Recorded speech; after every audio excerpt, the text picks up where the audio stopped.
Ciencia versus religión. Un conflicto imposible en tiempos del caso Galileo.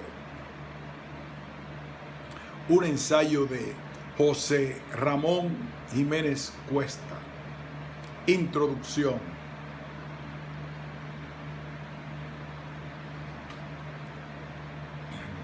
El caso Galileo representa el ejemplo más conocido y referenciado del potencial conflicto ciencia-religión. Caso especialmente difundido en la prensa y medios de comunicación no especializados, donde los análisis superficiales son habituales. Sería suficiente conocer el contexto de las relaciones y realidad entre las disciplinas que hoy llamamos física, astronomía, teología y filosofía, para darse cuenta de que difícilmente se podría definir como un conflicto ciencia-religión a principios del siglo XVII, según los conceptos de ciencia y religión que tenemos hoy en día. En este trabajo intentaremos mostrar cómo dicho conflicto no fue un conflicto ciencia-religión, sino un intento de reordenamiento del conocimiento de la época por parte de Galileo y los copernicanos, cuyas intenciones no podían pasar por separar la ciencia y la religión, ya que para Galileo y todos los científicos de la época, la ciencia y religión que conocemos nosotros seguían unidas a principios del siglo XVII. El hilo fundamental para demostrar la tesis de este trabajo será la opinión y las reflexiones de los astrónomos en el proceso de cambio del paradigma geocéntrico al heliocéntrico.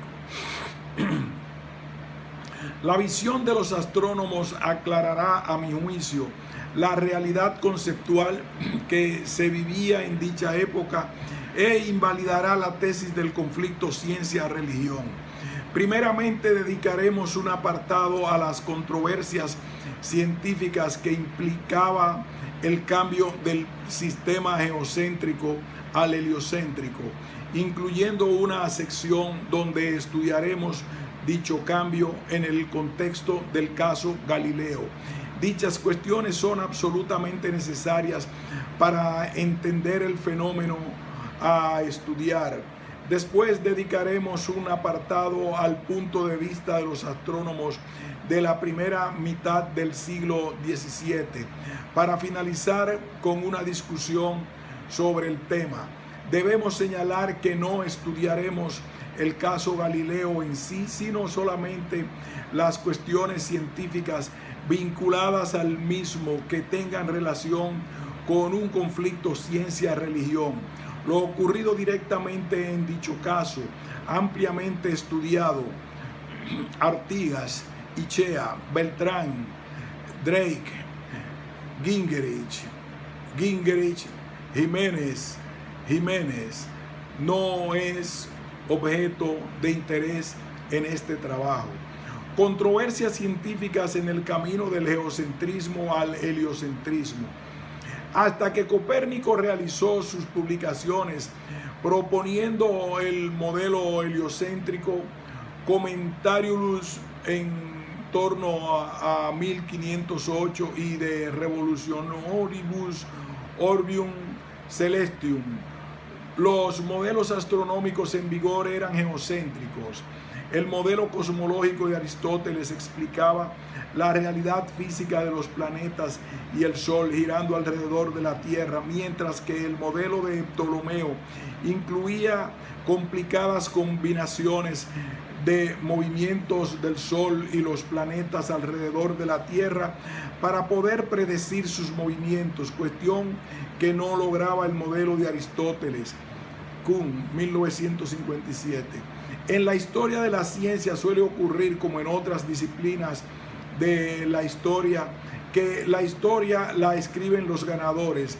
En este caso, la historia la escribe el heliocentrismo, y como es evidente, se suele olvidar e incluso despreciar el camino de discusiones y argumentaciones que hubo del geocentrismo al heliocentrismo, ya que los defensores del geocentrismo estaban equivocados. Esta percepción simplista y limitada nos hace olvidar que estos hechos científicos concurrieron en los siglos XVI, XVII y no en el siglo XXI, donde ya tenemos claro que el paradigma en vigor es el modelo heliocéntrico. Pero si nos situamos en la época en la que Copérnico presentó sus teorías, el triunfo del heliocentrismo no fue tan rápido ni evidente, enfrentándose a importantes objeciones científicas que tenía que resolver antes de que pudiera ser aceptado su modelo. De hecho, algunas de dichas objeciones al heliocentrismo no fueron resueltas hasta el siglo XIX. Danielson y Greaney. Principales objeciones al heliocentrismo. Explicación del movimiento de la Tierra. En las cuestiones científicas sobre la aparición de las teorías heliocéntricas, se suele insistir en los aspectos geométricos del fenómeno, como cuál es el centro del movimiento planetario, mientras que no se suelen estudiar determinadas cuestiones físicas de mayor dificultad a la hora de dar una explicación a las objeciones al heliocentrismo. Hay también una razón para ello. Durante el caso Galileo, caso que se inició en 1616 y finalizó en 1633, se centró especialmente en las cuestiones geométricas, la descripción del movimiento del Sol y de los planetas. Los aspectos físicos que implicaba dicha cuestión fueron prácticamente irrelevantes en dicho caso.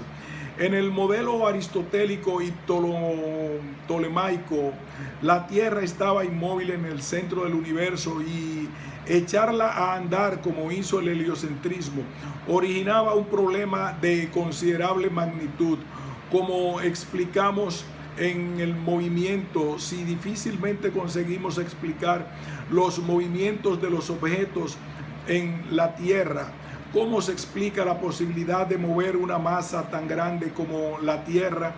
La objeción era muy seria, y ese tipo de cuestiones se las dejaba Copérnico a los filósofos que se dedicaban a la filosofía natural, lo que ahora entendemos como física. De hecho, el heliocentrismo no podía explicar correctamente el movimiento de la Tierra, y hubo que esperar a principios del siglo XVII al gran astrónomo Johannes Kepler para que diera su explicación del Anima Motrix. Bataner, 2012.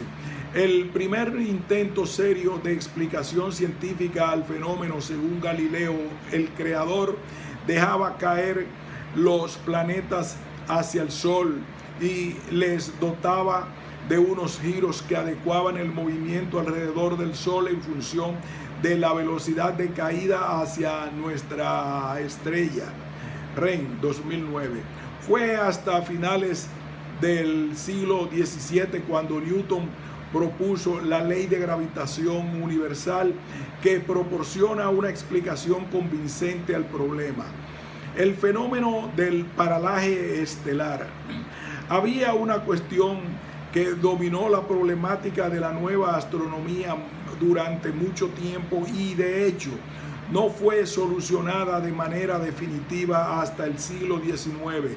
Se conoce como paralaje estelar a la diferente disposición de las estrellas que deberían observarse desde la Tierra en su movimiento alrededor del Sol.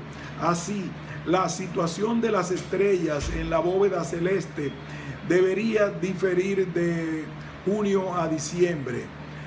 En la disposición diferente no era encontrada por los astrónomos de la época, y por tanto era una objeción científica muy importante a resolver por los defensores del heliocentrismo.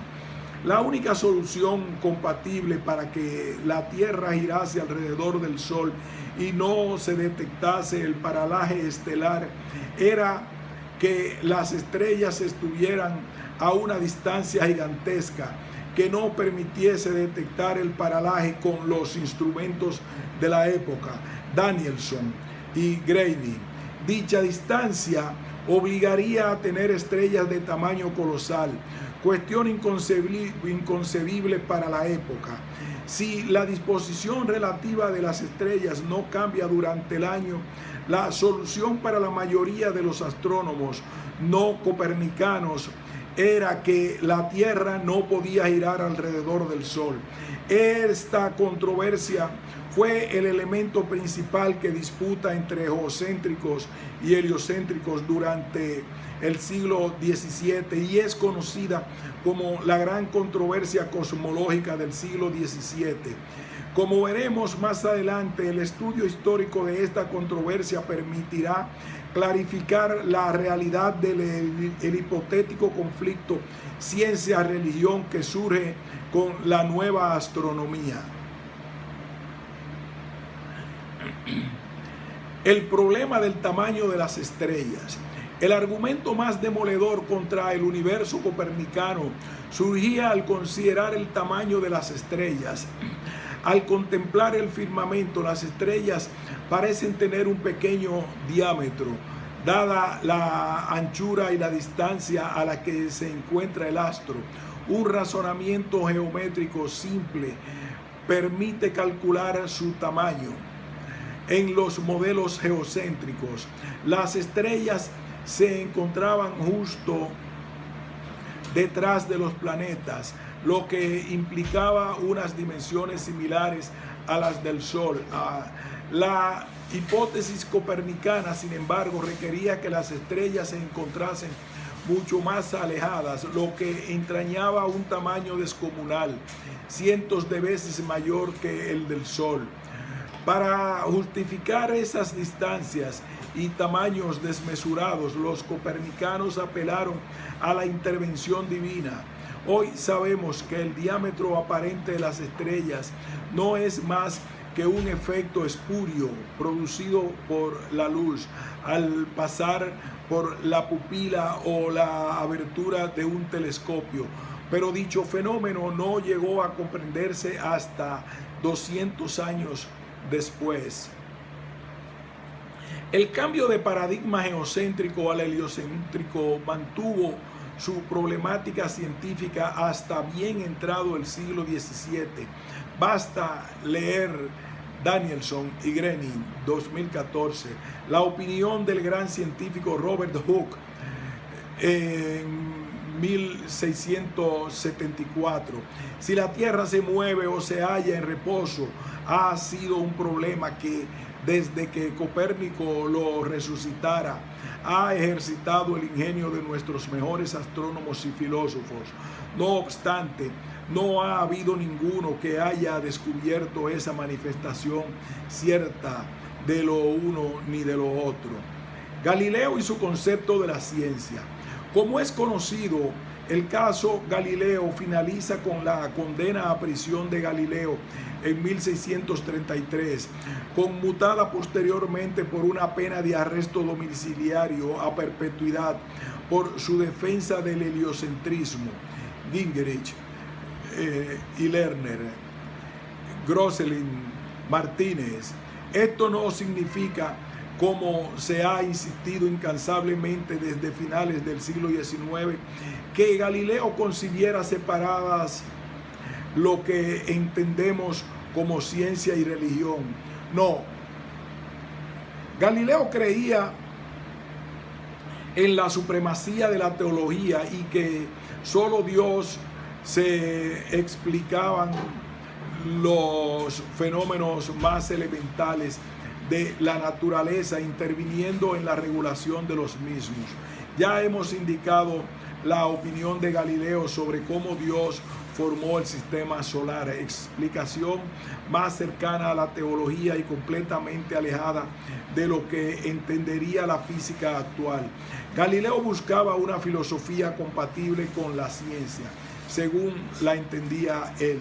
Y la teología, la ciencia de Galileo estaba muy lejos de poder explicar la naturaleza sin la teología. Además, Galileo no consideraba a la ciencia con la capacidad de predicción y explicación de fenómenos que entendemos actualmente. Como indica Silman Drake, 1983, Galileo no creía que la ciencia en cuanto método de razonamiento y demostración accesible al hombre llegara alguna vez a dar respuesta a todas las cuestiones que interesaban a la humanidad, ni siquiera a muchas de ellas. Cuando Galileo defendía el heliocentrismo, lo que quería indicar es que la Biblia y la teología no tenían nada que decir sobre cómo iban las estrellas. La Biblia hablaba metafóricamente y textos como el de Josué no había que interpretarlos literalmente. En definitiva, era una reordenación del conocimiento. La explicación del movimiento de los planetas era competencia de la astronomía, pero en otras cuestiones seguía siendo la filosofía natural y la teología la clave para entender el mundo. Para Galileo, el mundo y la naturaleza se explicaban con la astronomía. La filosofía natural y la teología seguía siendo así, aunque se aceptase el heliocentrismo. La visión de los astrónomos del siglo XVII.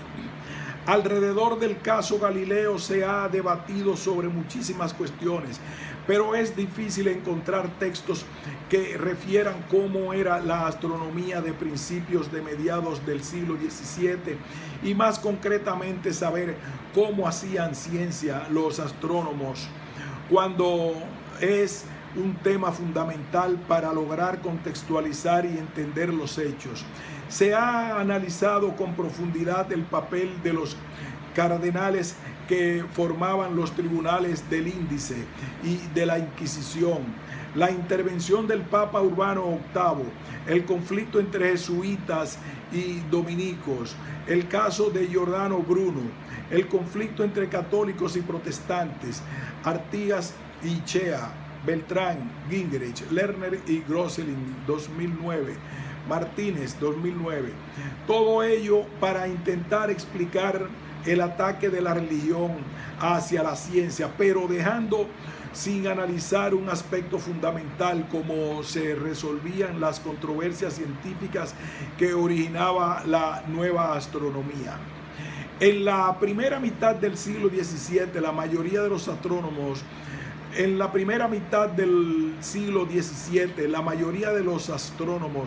se podían considerar todavía seguidores del geocentrismo, pero no del modelo de Ptolomeo.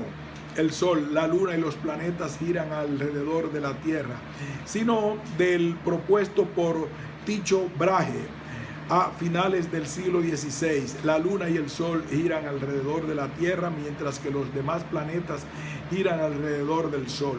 Este modelo solucionaba los inconvenientes del modelo copernicano, como el paralaje estelar, y se adaptaba más a la realidad científica de finales del siglo XVI.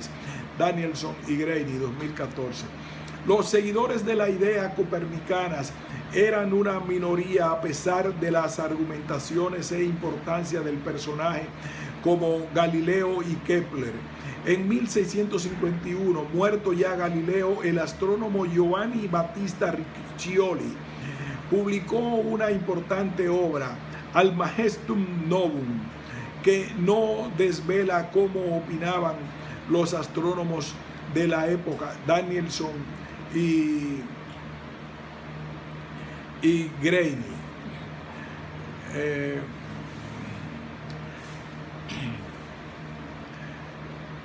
En 1651, muerto ya Galileo, el astrónomo Giovanni Battista Riccioli publicó una importante obra, Almagestum Novum, que nos revela cómo opinaban los astrónomos de la época, Danielson y Greaney, 2014.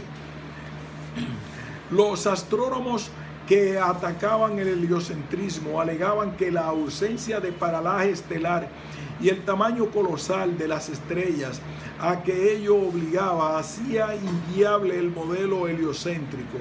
Cómo se defendían los copernicanos de dichos ataques, pues apelaban a la omnipotencia de Dios. El creador podía hacer las estrellas tan grandes como quisiera. Danielson y Greaney y Danielson.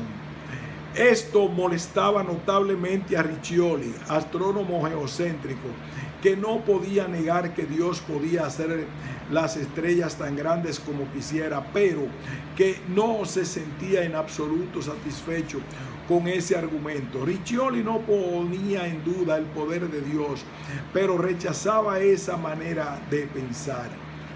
Aun cuando semejante falacia resulte imposible de refutar, nunca podrá satisfacer a los hombres más pudientes. Es decir, los copernicanos utilizaban a Dios para superar las objeciones de los geocéntricos. Dios intervenía activamente en la solución y respuesta de los problemas científicos. Danielson y Greaney. Veamos los razonamientos de los astrónomos revolucionarios copernicanos. Christoph Rothman, astrónomo defensor del heliocentrismo, decía: conceded a la inmensidad del universo y al tamaño de las estrellas la enormidad que querráis. Nada de ello guardará nunca proporción alguna con el infinito creador. Cuanto mayor sea el rey, más vasto y grandioso habrá de ser el palacio que dé cabida a su majestuosidad. Los ataques al heliocentrismo encontraban defensa en un Dios que intervenía en el universo. Peter Kruger, alumno de Brecht y Kepler, escribía en 1631: no entiendo cómo el modelo copernicano puede sobrevivir. Rezo para que alguien me lo explique. Solo Dios puede hacer unas estrellas tan grandes. Otro astrónomo copernicano, Johann Felix van Landsberg, decía: Dios puede hacer las estrellas muy grandes. Está en las Sagradas Escrituras. Para Landsberger, el tamaño de las estrellas era un problema irrelevante para el Creador. Landsberg describió en 1629 un libro, Commentationes in motum terrae diurnum et annium and in verum aspectabilis coeli tiptum, que se difundió ampliamente, y en él indicó lo absurdo del sistema geocéntrico, justificando su objeción con alguna carta de San Pablo para defender sus ideas a través de la defensa de los tres cielos. Consideraba a las estrellas soles, pues decía que realmente eran los guerreros de Dios. Como podemos observar, astronomía y teología no estaban en absoluto separadas para los revolucionarios copernicanos de la época, y la Biblia continuaba siendo la principal autoridad y fuente de conocimiento para algunos de ellos. Discusión. El conflicto ciencia-religión en el caso Galileo, con unos análisis centrados en numerosas cuestiones lejanas a las científicas, ha impedido, entre otras cosas, hacer una correcta historia de la astronomía del siglo XVII y analizar qué se entendía por ciencia en aquellos tiempos. Afortunadamente, en las últimas décadas se está realizando una revisión de la historia de la astronomía de aquella época, en la que se está clarificando numerosas cuestiones que muestran claramente la imposibilidad de un conflicto ciencia-religión, tal como entendemos nosotros en la actualidad la ciencia y la religión. El enfoque de los trabajos de Draper y White a finales del siglo XIX, ambos con el claro objeto de atacar el papel de la Iglesia Católica en el caso Galileo, ha creado una cantidad de tópicos entre la población no instruida que son difíciles de eliminar. Por ejemplo, uno de ellos acerca del alcance de la censura al libro de Revolutionibus de Copérnico en 1616. Se ha intentado transmitir la idea de que dicha censura afectó intensamente a las universidades europeas y que los libros fueron censurados de manera general. El trabajo de Gingerich demuestra lo lejana de la realidad que está dicha idea. En el mapa europeo, con los textos censurados o no de los ejemplares que se conservan de las dos primeras ediciones de Revolutionibus, como se puede ver, la censura quedó restringida principalmente a lo que en el norte de la actual Italia, mientras que en el resto de Europa, tanto en la parte católica como en la protestante, no hubo censura. Así pues, como muestra la figura, la censura inicial no afectó a las universidades españolas. Además, conviene recordar que en la Universidad de Salamanca de Revolutionibus fue texto optativo ya en 1561, pasando a ser la de lectura obligatoria para los estudiantes de astronomía en 1594. El estudio de Gingerich prueba que el enorme alcance de la censura contra Copérnico tiene parte de su fundamento en la amplitud artificial de esta cuestión para atacar a la Iglesia Católica. Posiblemente las universidades europeas no vivieran el caso Galileo como los textos populares nos quieren indicar. Hay que señalar que el trabajo de Gingerich de 1981 es pionero en el análisis, en un análisis de mayor rigor en el tema del caso Galileo, y que a partir de dicho trabajo han aumentado los estudios sobre el caso Galileo y la nueva astronomía, centrados ya en un análisis menos sesgados de los hechos. Gingerich, Groening y Martínez.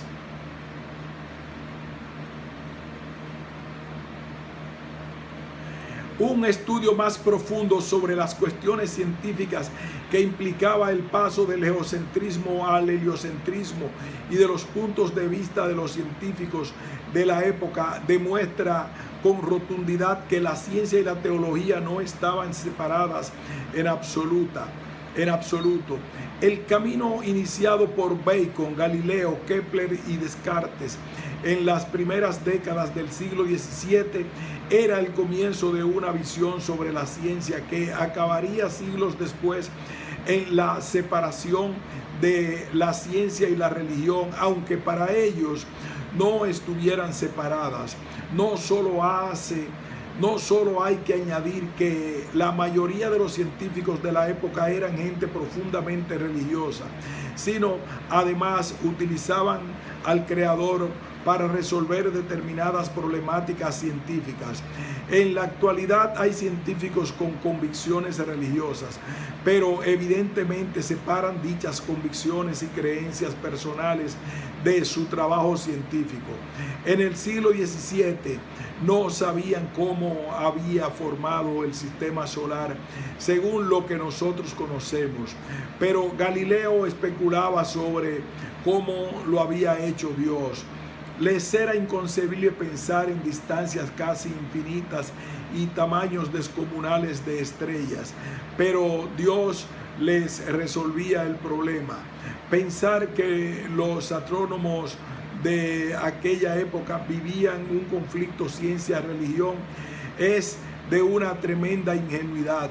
Si analizamos las opiniones de los astrónomos de ese tiempo, ningún científico y astrónomo del siglo XVII entendería la idea de que vivían en conflicto entre la ciencia y la religión.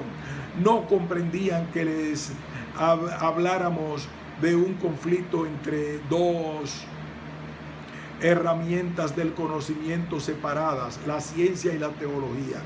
Si nos concentramos en las relaciones entre las diferentes disciplinas de la época, la nueva astronomía, heliocentrismo, implicaba una reordenación del conocimiento como se entendía en ese entonces. La teología y la filosofía seguían siendo válidas para Galileo y Kepler, defensores del heliocentrismo, y además una teología y filosofía activas, es decir, Dios seguía interviniendo en la cosmología. Galileo luchó para que se asumiera que la cuestión heliocéntrica era una cuestión astronómica y que no tenía nada que ver con los textos bíblicos opuestos al heliocentrismo, ya que la Biblia no hablaba textualmente en estos temas. En definitiva, la geometría del movimiento planetario era competencia de la astronomía, no de la teología, pero la teología seguía siendo competente para explicar diferentes aspectos de la naturaleza, como la cosmología para Galileo, Kepler y sus contemporáneos. La teología seguía siendo en el siglo XVII parte de lo que ahora llamamos ciencia. Décadas más tarde, Newton seguía considerando íntimamente ligadas a la teología y a la filosofía natural. El conflicto originado en el caso Galileo, aunque afecte a aspectos plenamente científicos, según nuestras concepciones actuales, hay que entenderlo más como un conflicto de poder que como un conflicto ciencia-religión. La Iglesia Católica, por diferentes razones, realizó una interpretación literal de los textos bíblicos y usó su posición dominante en la sociedad de la época para juzgar y condenar a Galileo. Como es bien conocido, ese uso del poder por parte de la Iglesia Católica, todavía muy habitual en el siglo XVII, Galileo y un sector de la Iglesia Católica lucharon sobre la competencia en la descripción del movimiento planetario, pero tanto Galileo como los defensores del heliocentrismo seguían creyendo que Dios y la teología eran necesarios para explicar numerosas cuestiones sobre el universo, que ahora vemos como competencia de la ciencia. Es más, aunque Galileo comentaba que la Biblia había que entenderla no literalmente para las cuestiones astronómicas, como indica en su famosa carta a la gran duquesa de la Toscana, Cristina de la Lorena, muchos astrónomos de la época se fundamentaban en la Biblia para justificar los puntos débiles de las ideas copernicanas. Es difícil de justificar el error que se ha cometido al analizar el debate de los hechos del siglo XVII con los puntos de vista de finales del siglo XIX y del siglo XX. Como han hecho muchos trabajos no especializados de divulgación popular sobre la ciencia en la época del caso Galileo, sorprende que el clásico error White de estudiar y justificar los acontecimientos históricos con los criterios actuales sea tan sostenido en dicho caso. Ese vigor y análisis sesgado solo es comprensible si se realizan dichos análisis desde posiciones con cierta carga ideológica contra la Iglesia Católica y contra la religión. Dichas posiciones, desde luego, explicarían los graves errores al analizar el contexto histórico y científico en la ciencia del caso Galileo. Nada más incompatible con la historia de la ciencia que dichas posiciones, que aunque refutadas por los actuales estudios sobre la historia de la física y la astronomía, llevan a conclusiones que han calado de tal manera en la población en general que serán ya difíciles de cambiar. Conclusiones. El tópico que identifica el caso Galileo y el paso del geocentrismo al heliocentrismo como un conflicto ciencia versus religión, según nuestros criterios actuales, no se sostiene a la luz de la revisión de los datos históricos que tenemos sobre la astronomía y la opinión de los astrónomos de principios del siglo XVII. Aunque en aquella época se daban los primeros pasos para separar la ciencia de la religión, la física, la astronomía y la filosofía y la teología continuaban íntimamente relacionadas. Galileo reclamaba una reordenación del conocimiento y de las competencias de las disciplinas de la época. Galileo, Kepler y los defensores del copernicanismo creían que la descripción de la geometría del movimiento planetario pertenecía a la nueva astronomía, pero aspectos físicos como la cosmología seguían siendo competencia de la filosofía y de la teología.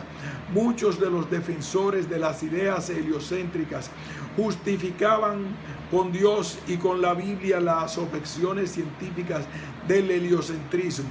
La problemática que vivieron Galileo y los astrónomos defensores del heliocentrismo hay que verla más como un conflicto de poder que como un conflicto ciencia-religión, según nuestros conceptos actuales de ciencia y religión.